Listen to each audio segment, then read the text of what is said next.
সন্তান সচিব, এক সন্তান ইউনিভার্সিটি শিক্ষক, এক সন্তান ফরেনর, এক মেয়ে টিচার। খেয়াল করেন, কিন্তু মা মারা গেল, এক সপ্তাহ হলো, ফরেনর বিদেশ থেকে আসতে পারে না, সচিব সচিবালয় থেকে বের হতে পারে না, ইঞ্জিনিয়ারিং ইউনিভার্সিটির টিচার উনি ঘরে এসে মাকে ধরতে পারে না।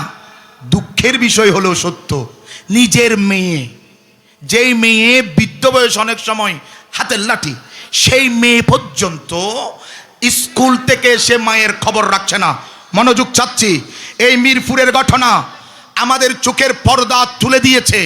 মিরপুরের ওই মৃত মা যদি মারতে জানতো, কথা বলতে জানতো, তাহলে উনি বলতো আমি আমার সন্তানকে সচিব বানিয়েছি, টিচার বানিয়েছি, ইঞ্জিনিয়ার বানিয়েছি, কিন্তু আমি আমার সন্তানকে মানুষ বানাতে পারিনি।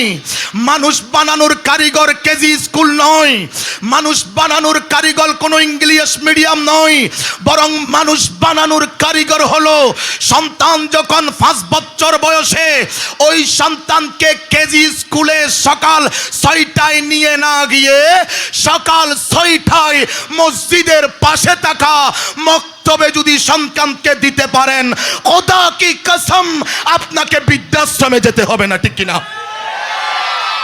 আজ সমাজ থেকে ফুরকানিয়া উঠে গিয়েছে, মক্তব উঠে গিয়েছে, আমাদের সন্তানরা বেয়াদব হতে শুরু করেছে। স্কুল থেকে, কলেজ থেকে, মাদ্রাসা থেকে হাতের ব্যাট উঠে গিয়েছে, ছাত্ররা কথায় কথায় শাহবাগ অবরোধ করে ফেলছে, ঠিক কিনা?